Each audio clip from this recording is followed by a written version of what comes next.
Hey everyone, Operation Toy Box here with another unboxing. Today I'd like to open up some World War One figurines.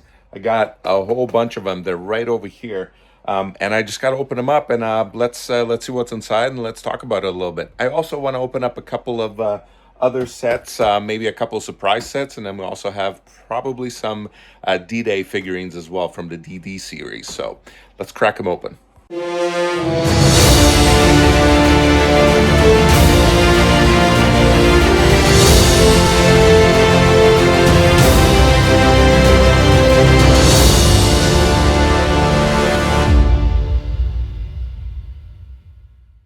All right, so I got my ultra sharp knife over here.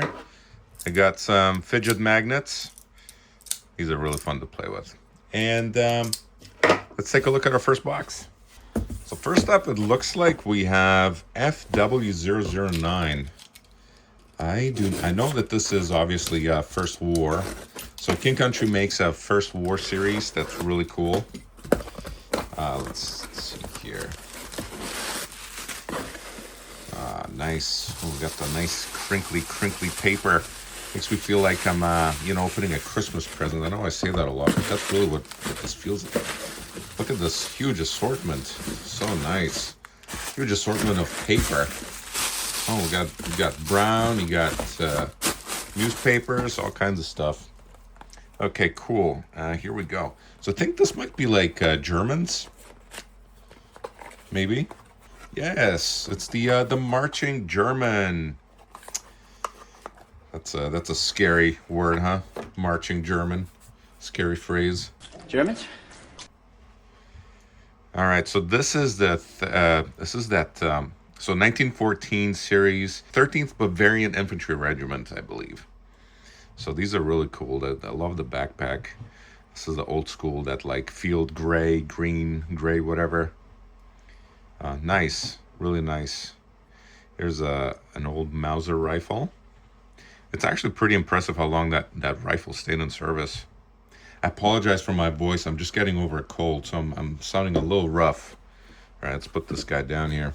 So I've been bulking up my World War One stuff because I want to do a really big, like, trench warfare diorama. So stay tuned for that. I'm going to publish that hopefully in the next couple weeks. Next up, we have FW. Oh, something just fell. Not important. All right, FW14. I think this is also a German. So let's see here. Nice. This is extra classy here. As we can see, this is, what is this? I don't recognize this logo. Orange shopping cart. Here we go. Okay, so we don't have the original box. This is just wadding. All right. Very well. Let's move on. And another German from the 13th Infantry Regiment. Oh boy. It's a lot of sticky, fluffy styrofoam. Yeah, get off me. Yeah, so this one's a little bit beat up here, huh? I got a little bit of wear on some of this equipment. A couple of paint chips. And styrofoam. The most dangerous. He's aiming down the rifle. Somewhat, kind of aiming down the rifle. Drunkenly. All right, but he's doing his best, He's trying real hard. All right, so two of these guys. I've been excited about expanding my World War One line because that shelf is looking a little empty. FW023. You may know that I am a huge World War II fan. And so I know a lot about World War II, but I wished I knew more about World War One. All I know is it started in 2014. Well, I might not be that far off with, just might not be World War One that starts in 2000 and whatever. Anyways, starts in World War. Wow, what is this? Always curious to see where's this from? Meyer. I think that's how you would say that. It was interesting to see where these things come from, the type of things that they put in here. What is this? Think of this bag as an air freshener that makes your whole car smell respectable. All right. Buffalo Wild Wings. Come on. Get out of here. You guys had me. Okay. Moving on. Let's Let's cut this inside. This is like a snowball. It's like a bubble wrap snowball here. Oh man, wow. Jeez, is it possible to damage soldiers with too much packaging? Because I think this guy came pretty close. Warped his rifle a little bit. Jeez Louise. See? Now you broke it. Let's take it easy with the tape jobs, huh? All right, this guy's gonna need a little heat and a little bit of damage. Looks like a little bit of wear on this figure here. So it looks like they were in storage, or you know, a lot of times these figures come from like somebody that doesn't care about toy soldiers. You know, they store them like maybe it belonged to a family member and they're just trying to sell them, get rid of it. Oh wow, this dude is missing. I don't know if he can make this out. Oh, never mind. No, I thought this whole thing was like paint chipped.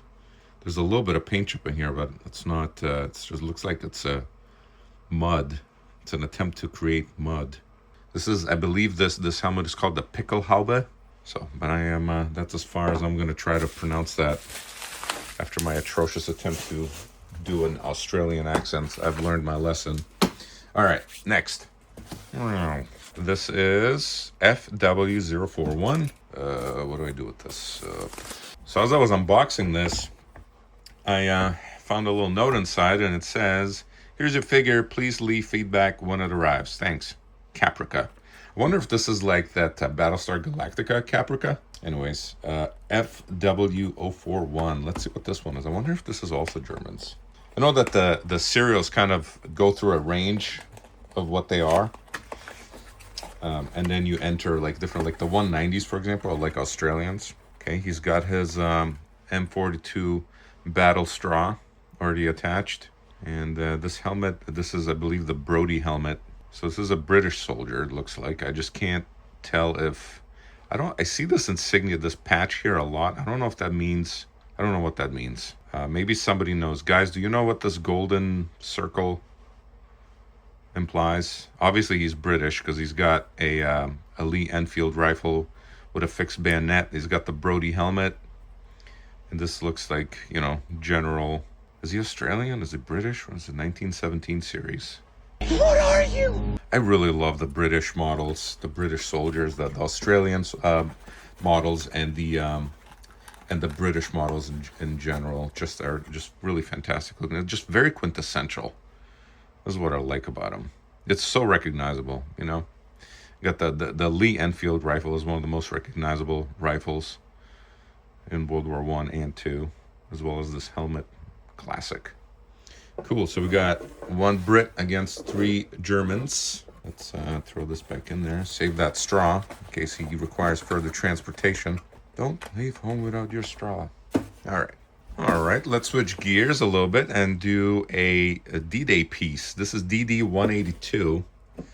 So when these guys see him, they're gonna be like, "Oh man, this guy from the future." Well, he is. He's from the future, from their standpoint, from a certain point of view. Okay. Oh, nice U-line. Now, how many of you guys get these in your mail? This is by far the best use of a U-line catalog that I have ever seen. I get these U-line catalogs in my mail like every month or every couple of months or so, and I have not thought to save them as package material. Sweet.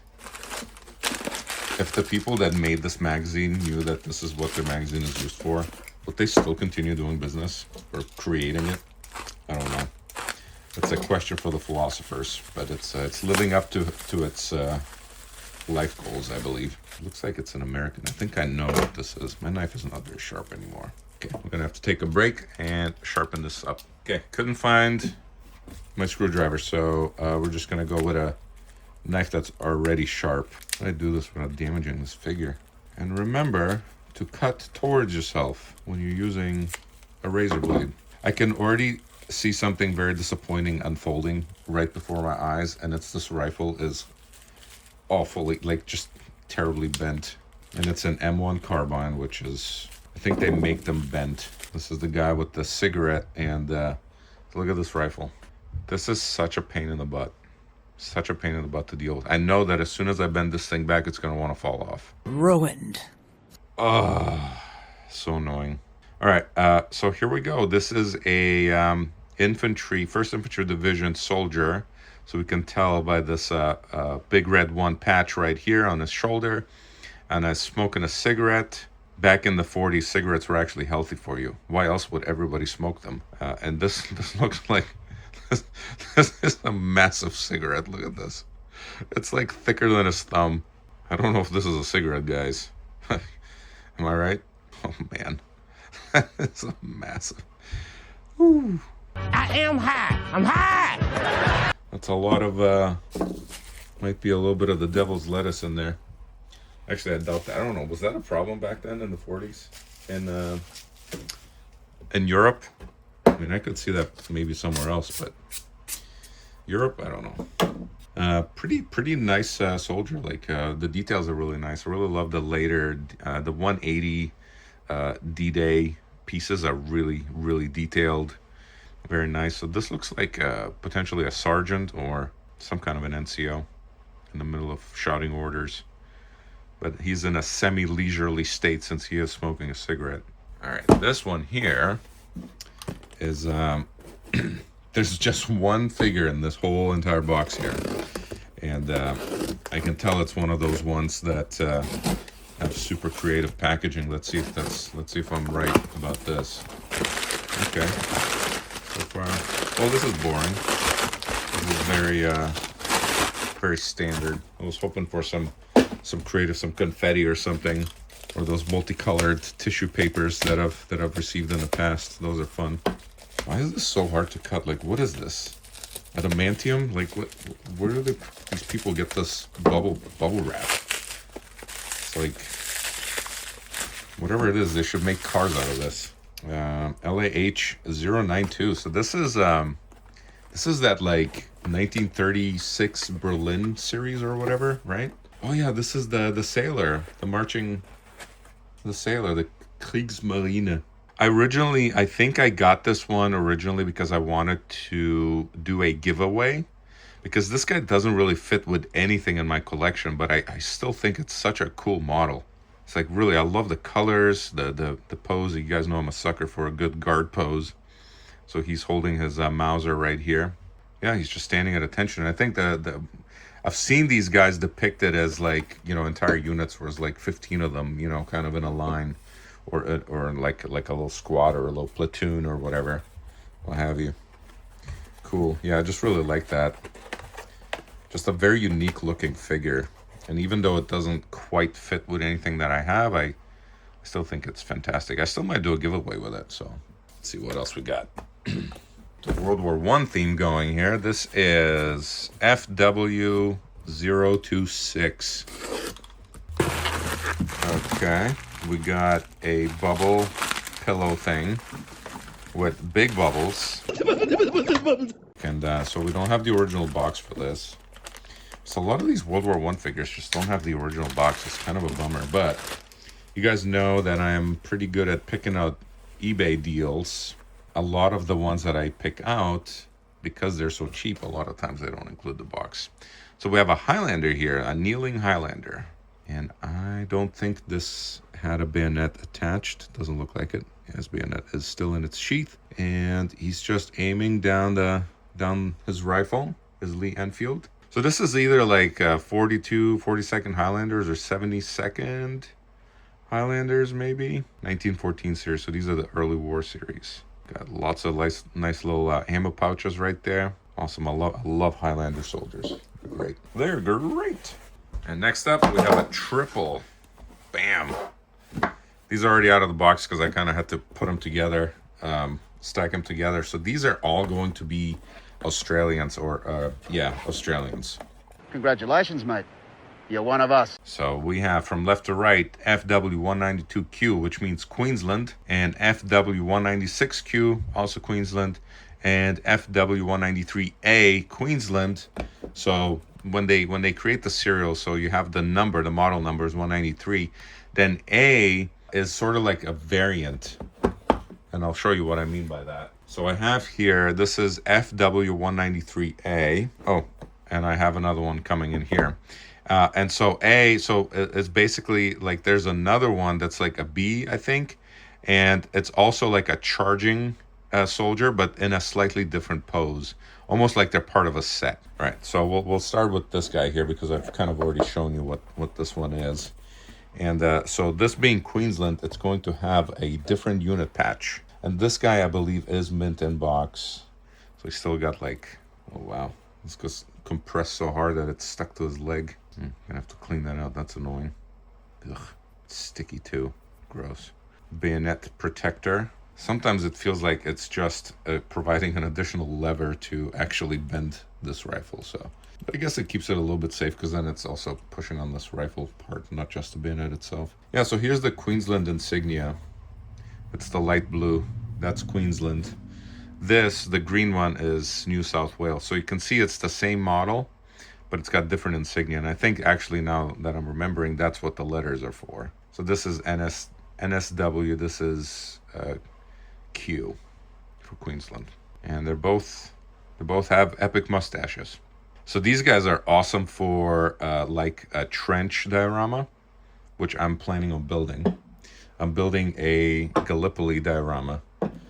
And what I'm thinking of doing is actually building out like a little battlefield, building the actual expanse of the battlefield out of cardboard, and then spray painting that to be that nice light sand, like bleached sand color that the Gallipoli battlefield had.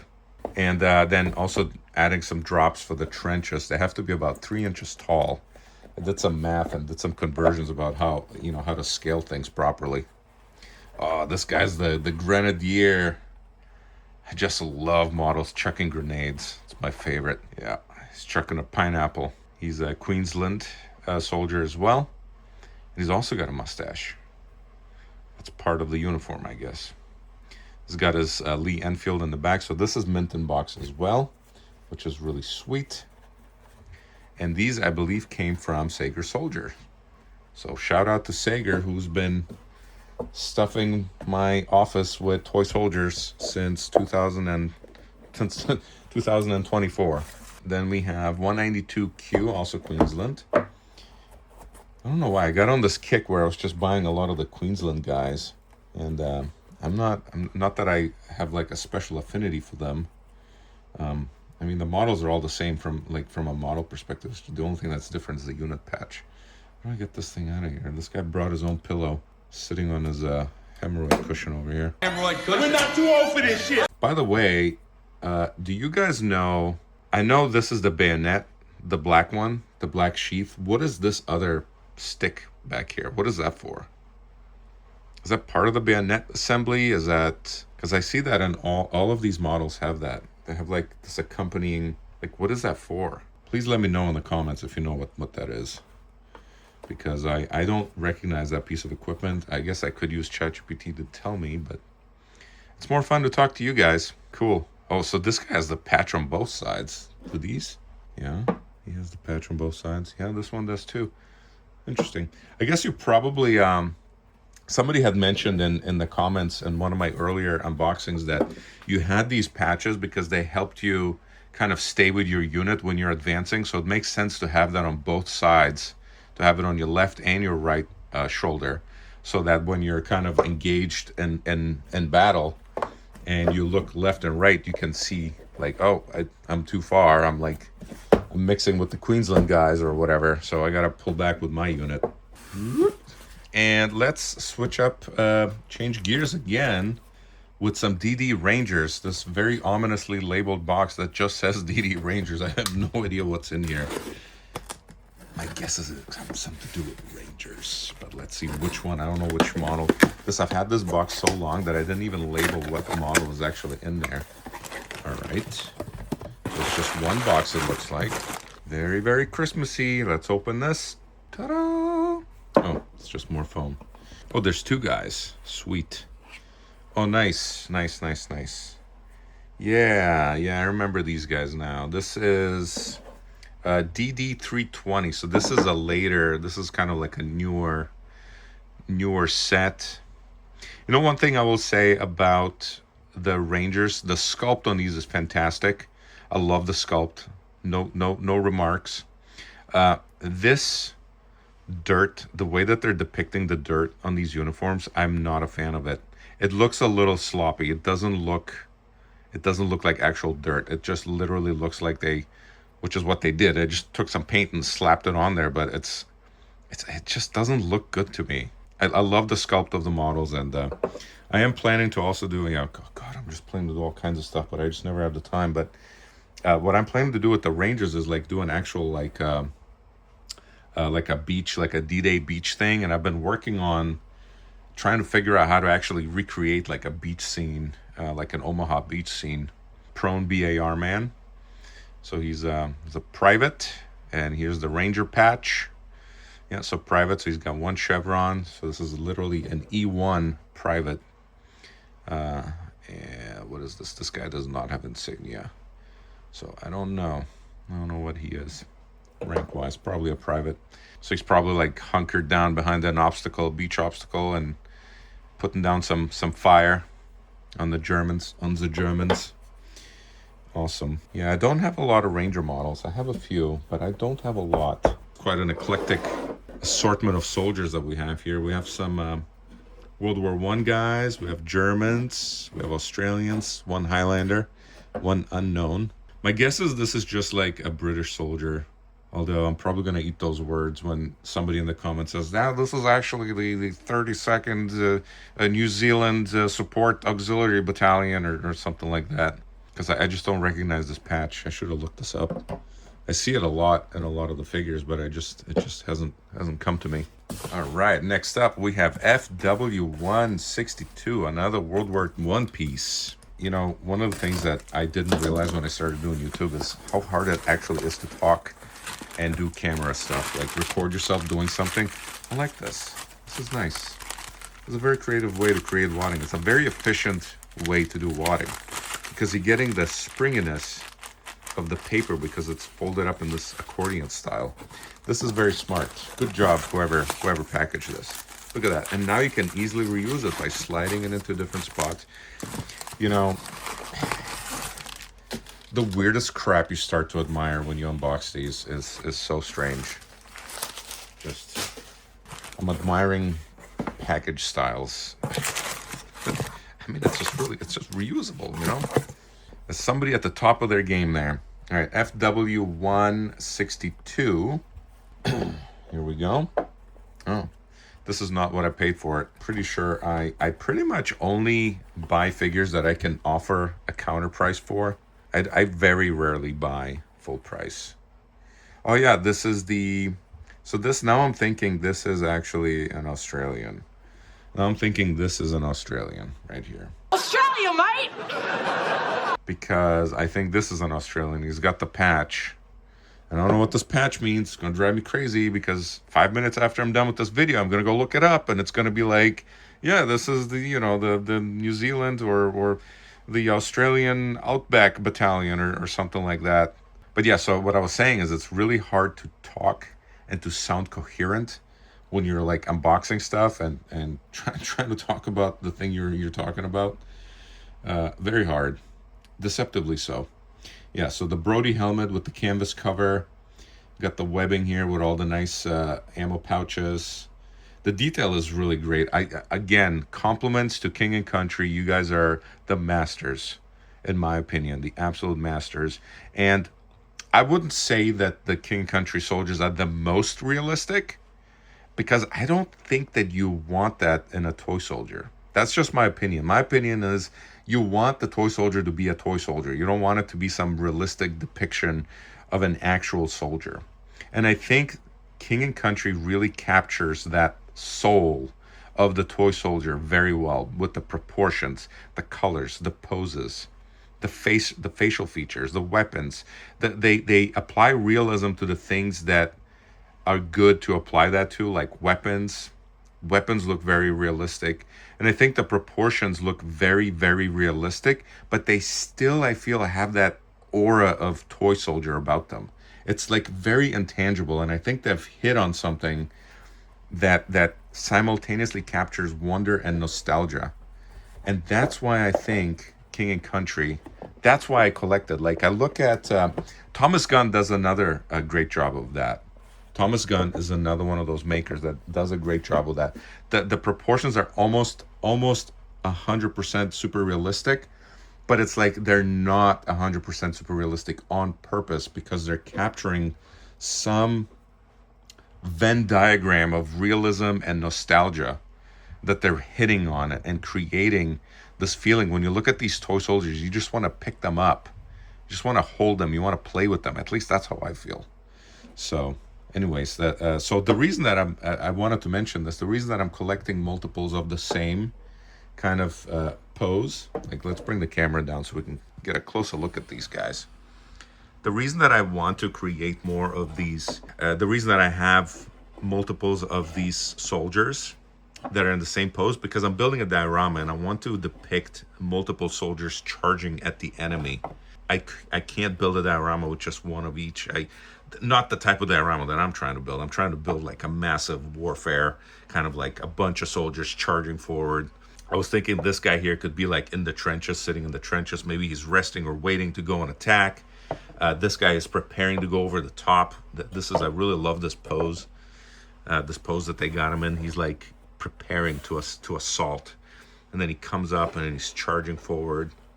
So these would also work really well for stop motion. I just love that because, you know, this guy could be running along and then he just, you know, squats down and, you know, maybe he's waiting for an opening or maybe there's suppressive fire.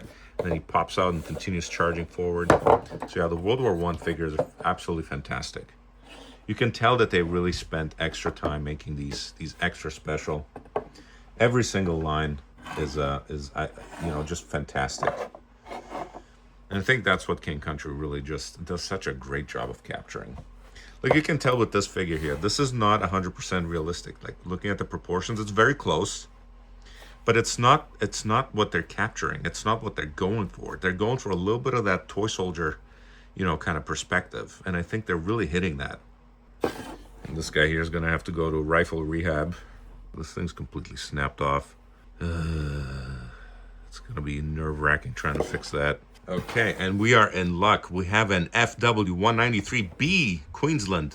So now we get to see what the difference is between A and B, because they have the same model number, but they have two additional designators here. They have the B, and the Q obviously stands for Queensland, but the B, I think, means it's a different pose of a similar soldier.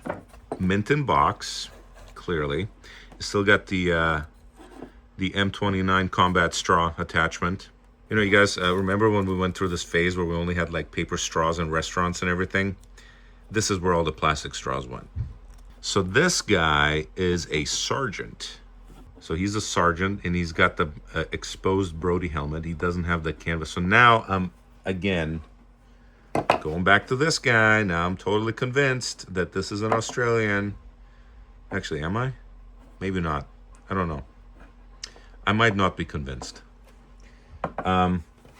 Anyway, so they're both advancing, and you note here that their bases are of similar design and paint, and it looks like they're slogging through the mud, and one is charging forward, the other one is sort of like kind of advancing, so maybe he's not as close. This guy seems to be close to his opponent, to his enemy. This guy's maybe lagging behind a little bit. So he is sort of semi-aggressive. It's like when Wolverine is on a Xanax, you know. So he's just kind of like somewhat angry. This guy here is Wolverine on Adderall. So that's the level of aggression that we're dealing with there. Okay, well, so I think we'll call it there because my wife just called me and she said dinner's ready. So I'm gonna be a good husband and go to dinner. And I just want to show you guys what we have unboxed recently. So please like the video and subscribe if you'd like. I mentioned that there will be a massive Christmas unboxing, so that's definitely coming. Check that out. And then I will also do a World War I Gallipoli diorama where I will include these Australian soldiers and also the Gallipoli 9 that I unboxed in a previous video. So those are going to look great. Now we'll make a video of me actually making the diorama as well, so I can show you what my thought process is because I have some really creative ideas about how to recreate that battlefield. I'm gonna hand make some little sandbags, and then I'm gonna also build a terrain, which I think will turn out pretty good. So stay tuned for that, and thanks for watching, guys. Really appreciate your support. Big shout out to all my Australian viewers, big shout out to all my UK viewers and American viewers and all the other kind of viewers. Thanks for liking the video, thanks for subscribing, and welcome to the Operation Toy Box unboxing train or something. All right, see you guys later.